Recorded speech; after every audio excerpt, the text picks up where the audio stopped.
Okay, I'm going to try to do a little more extensive version of the circular breathing here so that people can see really obviously what's going on.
So you've seen me do several of the cycles there, and really I think almost none of those cycles that I did would have really been up to the highest standards that I'd like to attain. But it shows you the idea of what you're doing when you do that thing is you're using your cheeks to temporarily power the air supply for the trombone. And the idea is to get that real smooth and nice. Now I'm right on the middle C on that thing there, and that's where I contend that I start getting a little bit more difficulty. It's easier in a higher pitch. It seems like the tightness of the lips and so forth counteracts the problems you can encounter. Like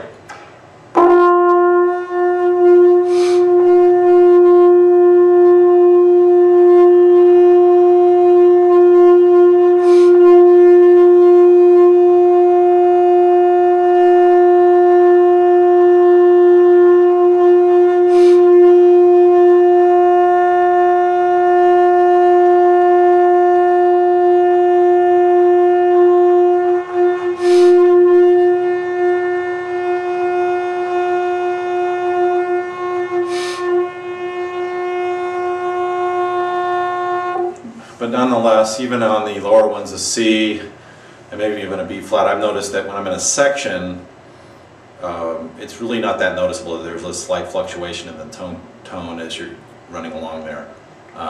You know, I'd be hesitant to do it the way I'm doing it right now. If I were sitting in the Los Angeles Philharmonic, I'd be practicing my butt off trying to make sure that stuff was way more perfect, because you know that's your career, that's your job, and you're an LA Phil player. I mean, it's a different deal.